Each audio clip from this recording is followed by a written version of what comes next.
Under the low July sun, where the wind brushed dry mesquite leaves like whispered prayers, Caleb Stone rode his mare slowly across the silent gut of Quicksand Valley, New Mexico, 1,888. His saddle creaked beneath the lean of his body, and dust curled up in lazy swirls around the horse's hooves. He wasn't headed anywhere, not really, just letting the silence stretch like taffy between the canyon walls, as he always did on the 17th of July, a date no one remembered but him. Caleb had been alone long enough to know that solitude wasn't quiet. It had a sound, a steady, crawling thing, like regret chewing through timber walls in the dark. Today, that sound was wrong. His mare, Dusty, stopped without command. Her ears twitched. Nostrils flared. She smelled something. If you feel something in your chest reading this already, drop a comment with one below Wild West. Love is where the broken hearts of the frontier come alive. Caleb narrowed his eyes under the brim of his battered Stetson, the leather edges chewed by time and habit. All he saw was flat, pale land stretched to God's own end, the kind of earth that didn't forgive footprints or secrets. Still, the hair on his arms lifted. Just before he nudged Dusty to move on, he heard it. A rasp. Too soft to be speech. Not wind. Not a coyote. A plea made of breath and grit. Caleb dismounted in one smooth motion, boots hitting dirt with the weight of memory. His knees found the sand, and he crouched low, eyes scanning the ground like a man who'd seen too much and trusted too little. The rasp again, fainter now. Then he saw it. Eyes. Human. Wide and brown, clotted at the corners with dust and sun-scabbed tears. He froze. The breath caught in his chest felt like a sin. A woman. She was buried up to her collarbones in sand, throat straining with the shallowest breath. No tracks around her, no tire ruts, no sign of a struggle. Just her, as if the earth had decided to grow a bride out of its grief. She didn't blink, didn't cry, didn't beg. Caleb dropped beside her. The sun bit into his back as his fingers tore into the caked soil. It was packed tight, deliberate. Whoever buried her had taken their time. Her white dress, what little he could see, was stained at the seams and yellowing in the midday glare. Lace at the collar, a silver rosary wrapped around one wrist, barely visible beneath the crust. Her veil, if it could still be called that, fluttered weakly in the sagebrush to the side like it was waving surrender. She'd been here not for hours, but days. Her lips were split, skin burned. A line of blood, dried now, marked one nostril. Her eyes stayed locked on his face, unblinking. He spoke first, his voice low and hoarse. "Can you move your fingers?" A slight tremble. "Good." He dug faster. "You alone?" No answer. That silence cut sharper than a Bowie knife. He wasn't sure if she couldn't speak or chose not to. Sand gave way to her ribs, then her waist. He eased her out inch by inch, lifting her limp frame like lifting prayer from a grave. She didn't resist, didn't collapse, just endured. He wrapped her in his poncho, lifting her onto Dusty's saddle like she weighed no more than a whisper. Her head rested against the horn of the saddle, eyes still open but flickering now, dazed. "Hold on," he muttered, voice low. "Ain't far. Merritt." Back at the Cabina Crooked Shack near Deadwood Wash, the wood gray with age and wind-carved initials of men long buried, Caleb carried her inside. The place smelled of coffee grounds, sweat, and the musk of solitude. He laid her on the cot, covered her with his spare quilt. Faded red and blue patches, stitched years ago by hands that once knew care. He didn't ask questions, just boiled water, brewed chamomile tea with a pinch of yerba buena he'd traded from a trader passing through Socorro. She sipped slow, silent. Later, when the sun dipped behind the cliffs and cast the shack in gold and shadow, she spoke. Her voice was raw silk, torn at the edges. "You didn't ask who I was." Caleb didn't look up from the fire, didn't figure it mattered yet. Pause. "My name is Serafina Vargas." He finally looked at her. "You Mexican?" A slight nod. "From Doña Ana. My father was a muleteer. He died on the trail. Mama sold tamales in the plaza. I cooked." "What happened?" he asked, more gently than he thought he could. She hesitated. Her eyes met, hastened in them. He saw a blaze trying hard not to burn. I saw something I wasn't meant to, she said. A coach robbery outside of Hatch. They shot the driver, took the chest, left no witness except me. You were with them? Her stare sharpened. Number I was passing through with a cousin. They killed him too. I ran. But someone told them I was a liability. Caleb leaned back against the log wall. So they buried you. They meant to let the sand do the killing. For a moment, the fire cracked, and neither of them breathed. He looked down at his hand scarred, calloused, lined with the tremble of old battles. I know something about being left for dead. She tilted her head. You military? Cavalry. 3rd Unit out of Fort Bliss. Till we got sold out near Galena Ridge. Lost my entire team. Only me and the buzzard saw sunrise the next day. She didn't ask more. Just sipped the last of the tea, eyes distant. What's in the bag? He asked, nodding to the small leather satchel still clutched in her lap. Serafina hesitated, then held it out. Inside, a faded map scrawled in ink, edges charred, and a brass compass, old and dented, but inside the lid, hidden beneath the needle, was a folded slip of paper. Caleb raised a brow. You know what this is? She nodded quietly. They talked about it.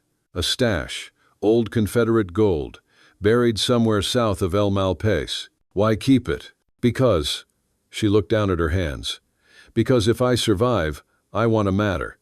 I want this to mean something. The words weren't said for pity. They landed in Caleb like buckshot deep and sudden. She wasn't just running, she was fighting to exist. His jaw tightened. He stood, walking to the door. The sky outside bled into indigo, stars pricking holes in the dusk. Behind him, Serafina asked softly, Why did you save me? Caleb didn't turn. His voice was rough as gravel. Because I saw your eyes, and I knew. Knew what? That if I left you there, I'd be burying someone else, someone I lost. A beat of silence. Then Serafina said, her voice clear and certain now, I'm not a ghost. Caleb nodded, still facing the dark. Neither am I. Not anymore. The second morning rose slow and red, the way it always did in Quicksand Valley, like blood seeping under a saloon door after a bad hand of poker. The wind had died down, but the heat had returned with a vengeance, curling off the dry earth in waves thick enough to see. Inside the shack it was still. Only the faint scrape of spoon against tin cup broke the silence. Serafina sat cross-legged on the cot, quilt around her shoulders like armor. Her cheeks had taken on color, again faint, like rose petals pressed in an old Bible. Her lips were no longer cracked, but she still moved like a bird recovering from a broken wing, every gesture careful, every breath considered. Caleb sat opposite her, by the wood-burning stove, patching up the leather of an old saddlebag. His hands moved with the slow patience of a man who didn't rush anything because he knew most things weren't worth rushing, and the ones that were, they didn't last. He didn't speak, not yet. She watched him with those eyes of hers, deep brown, the color of river silt after rain. There was a quiet in her now, not of fear, but of waiting, as if she was learning how to live again by watching someone who barely remembered how. I had a little brother, she said suddenly, voice a whisper smoothed by the warm air. Caleb didn't look up, but he stopped stitching. Emilio, she continued. He used to sell pan dulce outside the chapel in Mesilla. He had this grin real crooked, like he knew a joke and couldn't decide if it was safe to tell. Caleb let the silence stretch between them like taut leather. He died during a fever last winter. Mama passed not long after. That why you left Doña Ana? He asked quietly. She nodded. No reason to stay after that. I was working for a family out near Hatch, the kind with a ranch big enough to lose a horse on. I cooked, cleaned, kept quiet. Then, you always keep quiet? Caleb asked, glancing at her now. Only when it matters, she said with a hint of a smirk. He gave a half chuckle, like the sound had gotten stuck in his throat on the way out. They trusted me, Serafina continued. That's why it was easy for the sheriff to believe I was involved. Who else would have known the route that Coach was taking? What time it would leave? And you didn't? He asked. I swear to God and every saint that ever breathed I didn't, she said, voice trembling at the edges. But they didn't care. The bandits disappeared. The money vanished. and I was the only brown-skinned girl who knew what the inside of that house looked like. Caleb didn't reply. The truth sat heavy between them like iron left out in the sun. After a pause, she added, softer this time, "They came for me at night. I don't know who told them where I was. Could have been a ranch hand. Could have been the wife.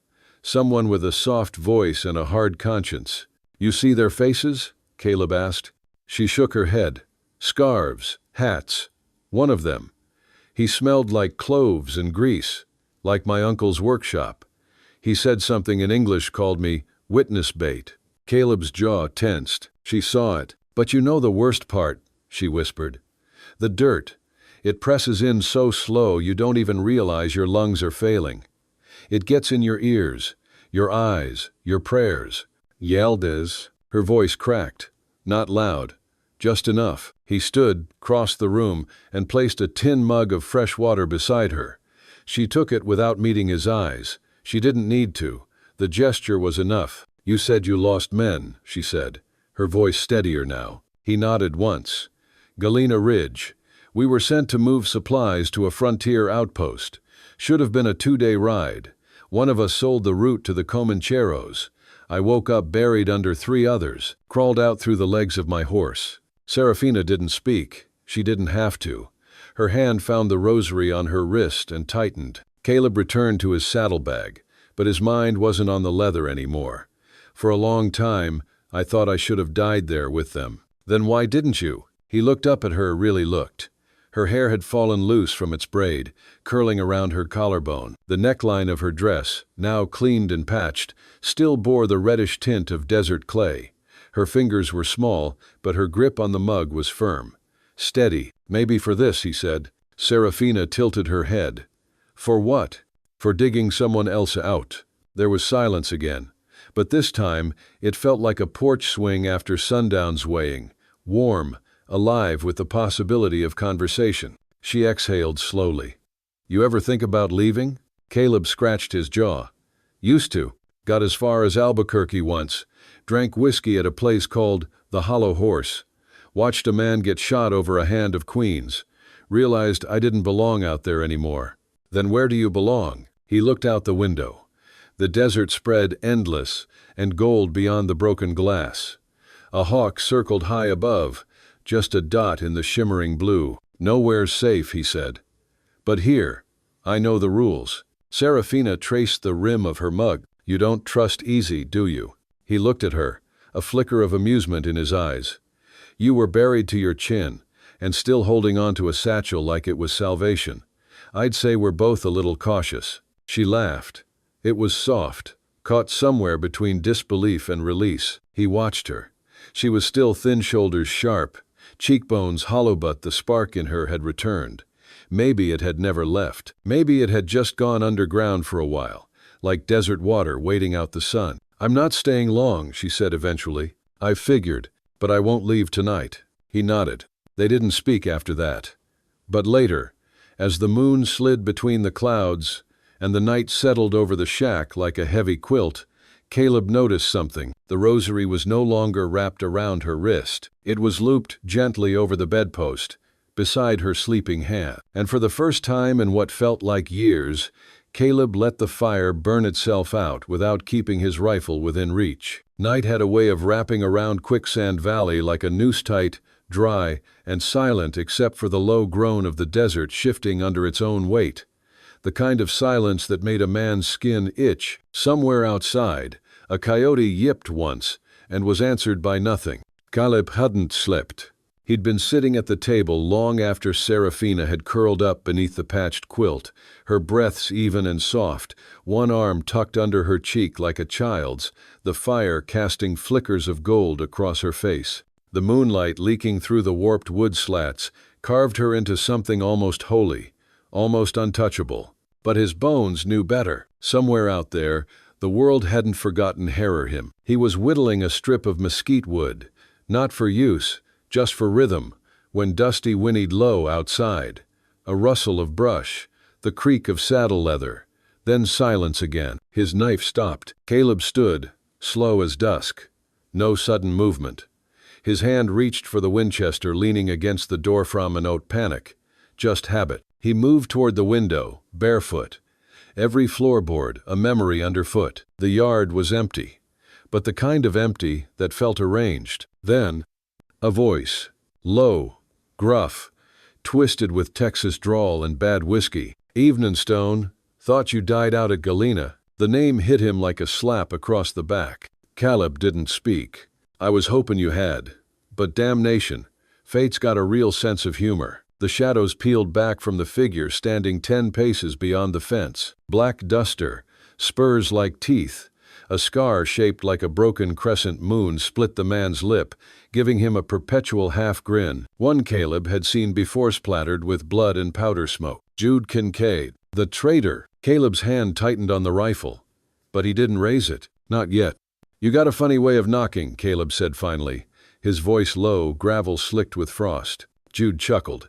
"Didn't reckon I'd be welcomed, so I skipped the manners. You came to finish the job?" "Maybe." He stepped forward, boots crunching dry underbrush. "But maybe I came looking for something else." "Bo."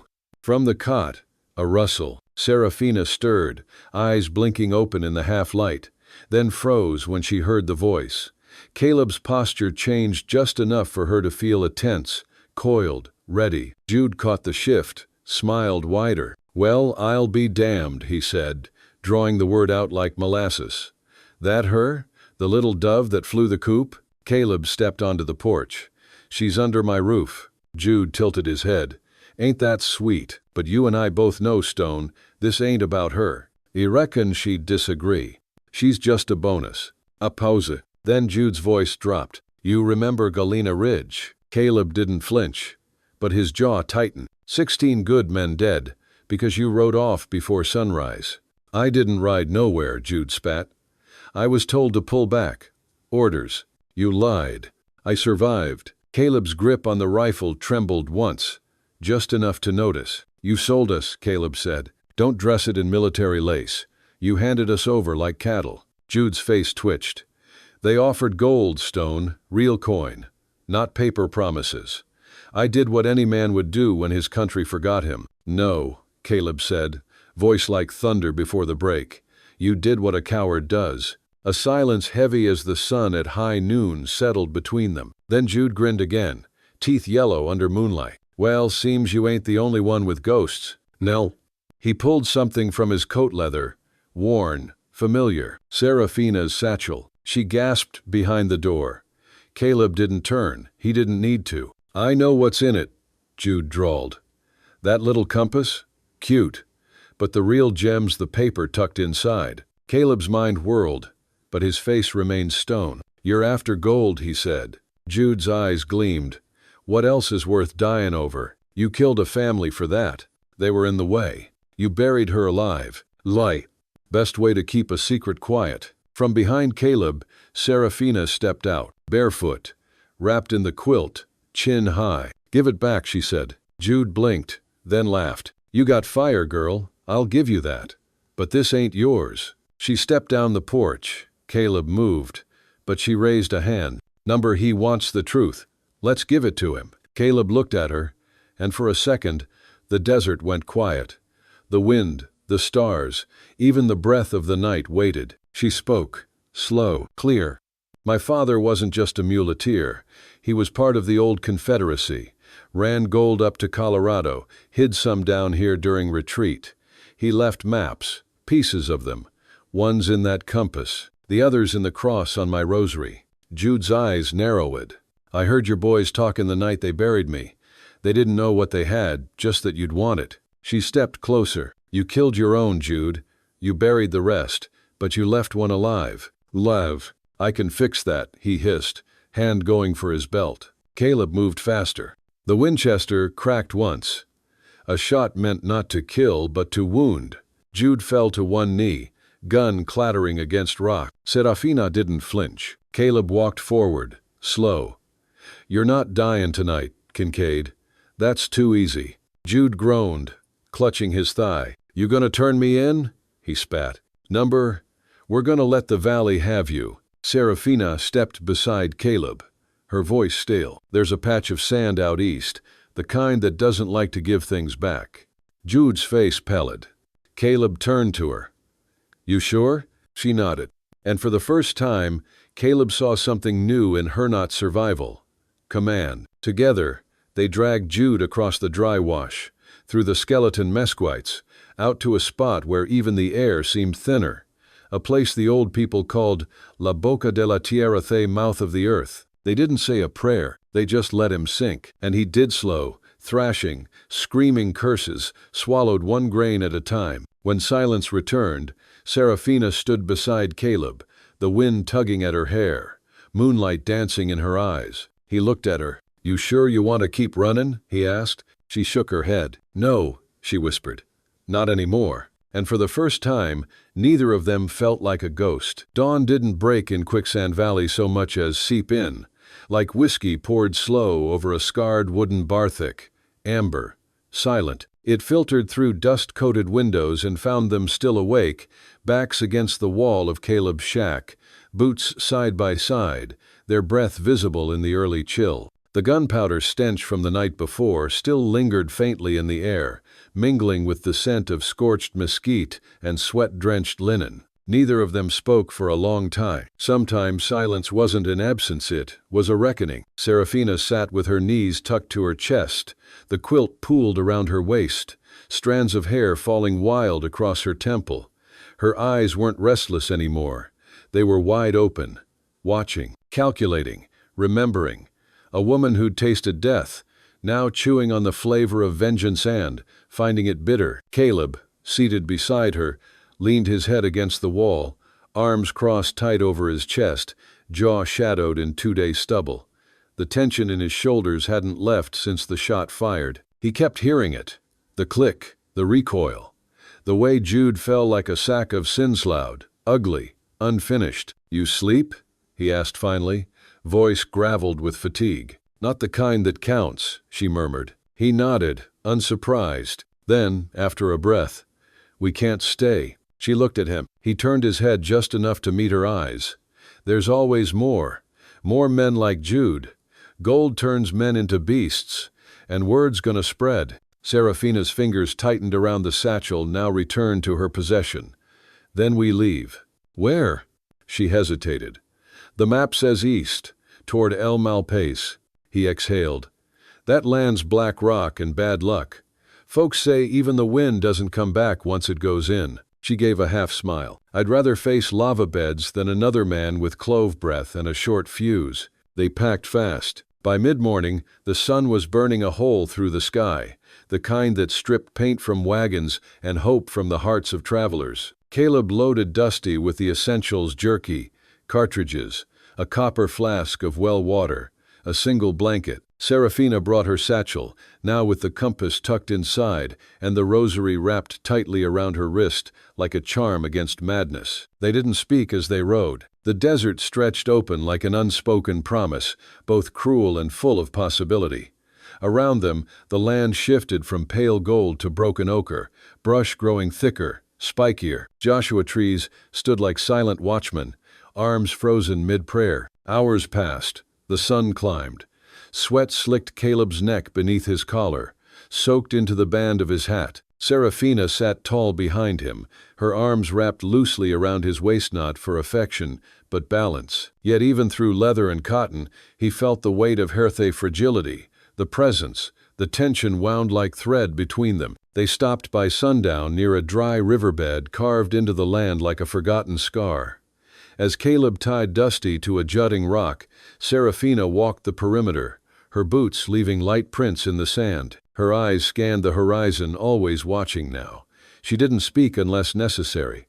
That had changed. When he lit a small fire, she crouched beside him, holding a tin cup. "Why didn't you kill him?" she asked, eyes fixed on the flame. He didn't answer immediately. Then, because the sand was slower, she looked up. "I wanted him to feel it," he added. "What it's like, to be swallowed." Seraphina nodded. Not in agreement, not in praise, just in understanding. The fire crackled. "Caleb," she said after a pause, "you don't have to follow me, you know. The map, the gold, the ghosts, it's my burden." He turned to her slowly, the firelight carving half his face into shadow. "No, it's ours now." The words hung in the air, soft but heavy, like rain clouds waiting. Just then, a sound-sharp, deliberate click. Metal on rock. Caleb stood in a heartbeat, pistol drawn. Serafina mirrored him, pulling the small derringer Caleb had gifted her earlier that day from her boot. From the rise above them, a figure emerged, slight, older, wrapped in a long duster and wide hat. "Hands up." "Don't shoot," he croaked. "Ain't armed." "Then step down slow," Caleb ordered. The old man obeyed. His boots crunched gravel as he came closer, the lines on his face deep as canyon etchings, his eyes cloudy with age but gleaming with something else recognition. "You're the girl," he said to Serafina, "from Hatch." Caleb tensed. Serafina didn't blink. "Who are you?" "Name's Abram. I knew your father. Rode with him once, long time ago, near Fort Craig. He was a decent man, smuggled medicine to miners when the Union left 'em to rot." She lowered the gun, but only a little. "Why follow us?" Abram held up a crumpled Paparan old sketch, a younger version of her father, standing beside two other men. One of them had Caleb's eyes. "I came for this," Abram said, tapping the paper. "To warn you, that map, it's a lie." Caleb narrowed his gaze. "Explain." "The Confederates hid gold, yes, but the map's not where it is, it's where it was. Before the lava took the valley, that whole canyon's been swallowed." Serafina's breath caught. "Then, there's no treasure?" "Oh, there's treasure," Abram whispered, "but it ain't gold." He reached into his coat and pulled out something wrapped in oilcloth. He handed it to Serafina. Her fingers trembled as she unwrapped it. A journal, faded, Spanish handwriting, her mother's name on the first page. Serafina fell to her knees. The pages revealed stories of love, of escape, of betrayal. Her mother had once been promised to a soldier, but fled when she learned of his crimes. She hid, raised Serafina under a new name. The satchel had always been more than a map, it was a key to history buried deeper than coin. As she read, tears slid down her cheeks, not of grief, but of recognition, of being found. Caleb crouched beside her. "You okay?" She smiled through it, voice barely above wind. "I finally know who I am." Abram stepped back. "That's what your father wanted. For you to find truth, not metal." He tipped his hat. "I've done my part." And with that, he vanished into the desert like smoke. That night, under stars sharp enough to cut skin, Serafina sat beside Caleb, her head on his shoulder, the journal in her lap. "There's no gold," she whispered. "No," he said, "but I'm rich." Caleb looked at her, her silhouette carved in firelight and dusk. "You always were." 0. And for those still riding with us through this Wild West stories, if your heart beats for stories of survival, redemption, and love forged in the dust, comment, and keep your saddle ready for next part. The morning broke gently, not in blinding beams or grand fanfare, but in soft whispers of light filtering through juniper and red rock, dusting the desert floor in pale gold, like flowers sifted slow over a forgotten table. The wind moved quieter now, brushing over the ash of last night's fire like a mother tucking in a restless child. And there, among the silence, between two sleeping bedrolls and a journal filled with old truths, the weight of the world shifted. Caleb Stone stood just beyond the camp, one boot propped against a smooth boulder, arms crossed, watching the horizon as if waiting for something he couldn't name. The map was folded neatly in his back pocket, not for direction anymore, but for memory, a relic from a life they'd buried like a snake's shed skin. Behind him, the rustle of a blanket and the soft scrape of movement told him Serafina was stirring. She didn't speak right away, didn't need to. The space between them no longer required filling. Some silences, after all, were not empty, but full of things finally understood. She joined him barefoot, the hem of her skirt brushing her ankles, her hair still mussed from sleep, falling loose around her shoulders like riverweed caught on driftwood. Her eyes were soft in the morning haze, lips parted not in speech, but in breath deep, steady, certain. Caleb glanced sideways. "You read it all?" She nodded, twice. He waited. She didn't cry this time. Instead, she folded her arms, mirroring his stance, and stared into the horizon like she was carving her own line across it. "My mother loved a man who loved war more than her." She ran, Not from shame but to protect something more fragile than herself. Which was? Hope, she whispered. Me. Caleb nodded slowly, as if the words found a familiar echo somewhere deep in his ribs. And your father? Seraphina's jaw tensed. He never came back. Left his gold, left his name, but the journal. It's full of his promises. He looked at her, careful not to move too fast, like a wild horse drawn to water. And what'll you do with them? Her answer came like thunder wrapped in silk. I'll break them. I'll write new ones. There was a stillness in her now. Not the fearful stillness of prey, but the grounded quiet of a tree that survived lightning. Her spine straightened, her breath slowed, and her heart, could tell, was no longer running. Caleb turned back to the view. There's still time to go after it, you know. The rest of the gold, if it exists. I don't want it. That's so? She stepped closer, her shoulder brushing his. I carried that satchel like a lifeline. Thought it'd save me. Thought it'd buy me justice.